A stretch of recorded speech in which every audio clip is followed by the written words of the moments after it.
This is our special Republican Presidential Forum, and joining us now is Congressman Ron Paul of Texas. Congressman, good to have you here. Thank you very much. Nice to be here. Your first question comes from Ken Cuccinelli.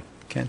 Okay. Congressman, you advocate for pure constitutionalism. Given that filter, what do you think are the three primary domestic responsibilities of the federal government? Domestic responsibility. Protecting the borders. Providing a sound economy, a sound currency, that's in the Constitution very clear, and it's a major issue, and really in enforcing the Bill of Rights. I mean, those are very specific and looking at all, and that would be property rights as well as freedom of speech and all those other things. So those would be the major issues. Of course, the Constitution overall would be a major issue as well. Congressman, good evening to you. In 1995. We lost 168 Oklahomans in a domestic terrorist attack. My Assistant Attorney General, Melissa Houston, is a survivor of that blast and has spent many years after that utilizing tools of the Patriot Act, fighting domestic terrorism. You have come out opposed to the Patriot Act based upon constitutional privacy concerns, and I too share some of your concerns with respect to privacy. But what substantive or thoughtful alternative do you have to the Patriot Act to prevent further acts of domestic terrorism in the future? Well, the one thing is you say your goal is preventing all crimes and all criminal acts. I mean, you destroy liberty by doing that. But the Patriot Act, if it would have been called the repeal of the Fourth Amendment, it wouldn't have passed. That's essentially what that does. So that's way too much sacrifice of liberty. But, you know, there are laws in the books for violent acts. But if you think you can pass enough laws to prevent all crimes and all acts of violence, just think of the acts of violence that occur in our households. You know, accidents. Are you going to put cameras in every household or whatever? So there are, and I don't think it's a lack of laws that is our problem. So, Congressman, you don't believe that there needs to be a comprehensive law at the federal level equipping law enforcement to prevent domestic terrorism in this country?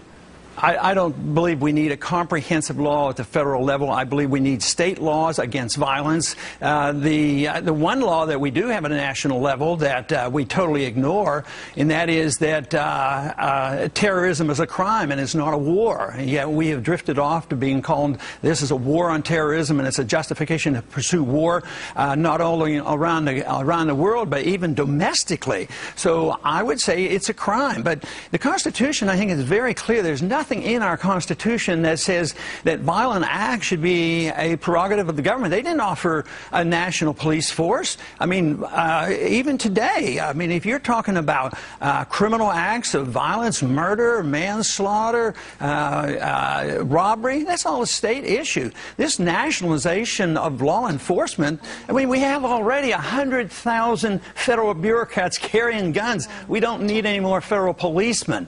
And I think that the problem isn't a lack of federal laws and federal policemen. Congressman, what would you call the attacks right around the corner on the Twin Towers in New York City? What would you call those? Well, that's an act of violence, and it's a criminal act. Is that an act of terrorism, Congressman? Yeah, it's a terrorist attack, and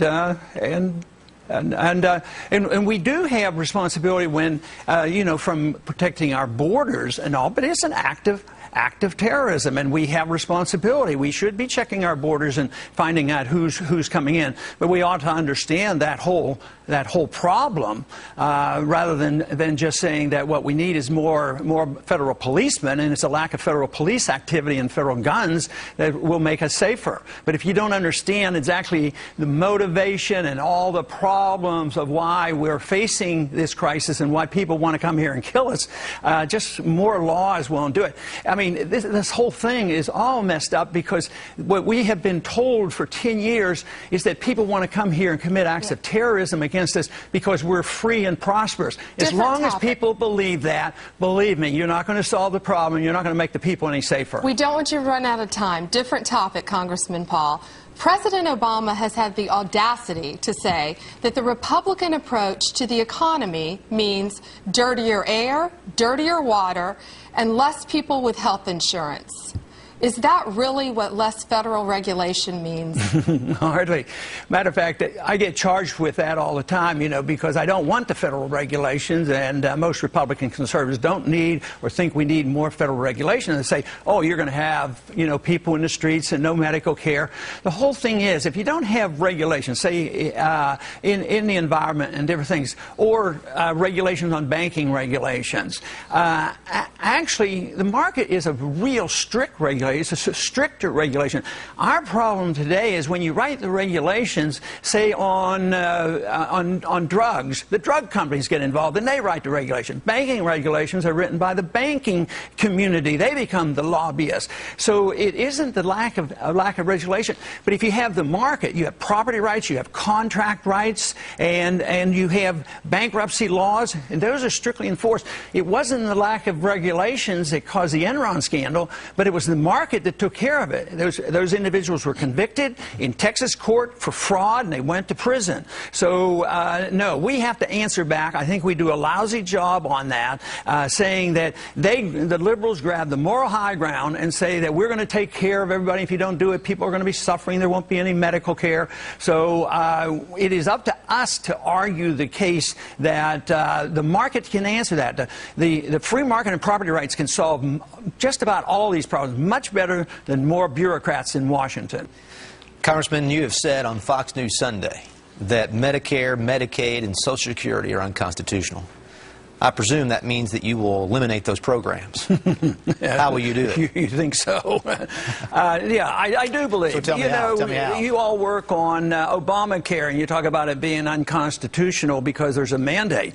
But how many other programs in medicine do we have? They're all mandates. Does anybody get not to have to pay Medicare taxes? I mean, it's all. No, I look at Article 1, Section 8. Where does it say anything that the government should be involved in education or medicine? So the question is about how do you get rid of it? How do you do it? Well, you can't do that overnight. Matter of fact, I go to an extreme of saying that for those individuals who have been totally dependent, children and the elderly right now, to start with that to cut our budget, because we have such this horrible budget crisis, I said would be just create anarchy. It would be so bad. But if we want to save this country, we have to cut. So I have a program where I want to cut $1 trillion.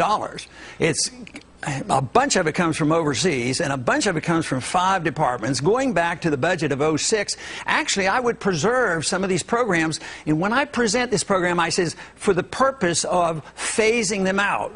For instance, my program actually allows people under 25 to get out of Social Security. But to cut that off and make that, and think you can do that overnight, isn't going to work. So you have to have a transition program. But technically speaking, they ask me, are they constitutional? No, where is the authority? I don't know where the authority is. There's no authority for 1 penny to being spent at the federal government to run education.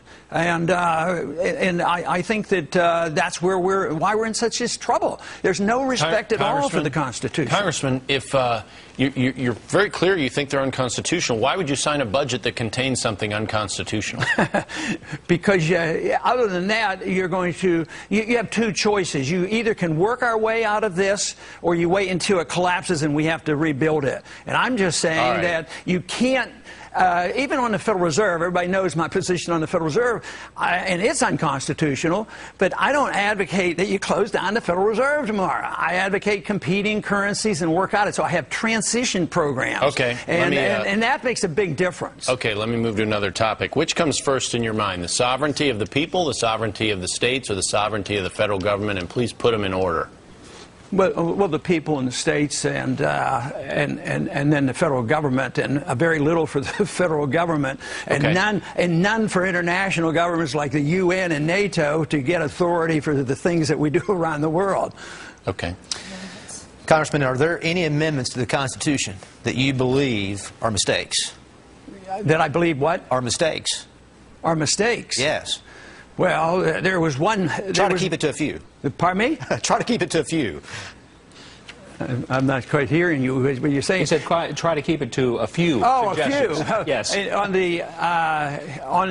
you said to amendments to the Constitution. Yes. Yeah. Okay. Like mistake. Well, one of the worst was the Prohibition, which led to a horrible decade, and then we repealed that one. The repeal one was very great. So no, there's not. I mean, obviously the Bill of Rights; those are amendments, and they're great. So there's. The other ones are sort of not enough for me to get riled up about, but I'm so concerned about not following the Constitution that we have on property rights and rule of law and the monetary issues and going to war issues. Those are the kind of things I'm very concerned about in the Constitution. We're in our final minute, by the way. Short on time, quick question. If you could suggest every American read one book, what would it be? One book. Excluding something religiously oriented. Could be. It could be. Well, I think to simplify things, to get a message out, since we're talking about politics and the law, people, if they want to read a short book to really wake them up on what the law should be, they should read a book called The Law by Bastiat. If they read that and find out the moral principle behind law, saying that you as an individual can't do certain things, but if you can't do it, the government can't do it. If you can't steal from your neighbor, you can't send a politician to steal from your neighbor. The law is a basic principle worth starting with, and I think it would introduce a great idea to a lot of people. Thank you, Congressman Ron Paul. Thank you, Mike.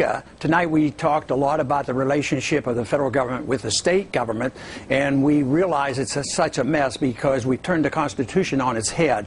Today the federal government is very big and the states are very little, and it is a consequence of our carelessness with the Constitution. Our Congresses, our courts, as well as the executive branch have taken over too much of the power. Now it falls upon the states because they are suffering the consequences. And the states have this responsibility to do something about it. But one issue that I think that we have to revisit, because the founders understood it, but we have forgotten about it, and that is the principle of nullification. If the federal government won't respond, and I would, if I can, I would respond in a favorable way of reinstituting the principle of nullification.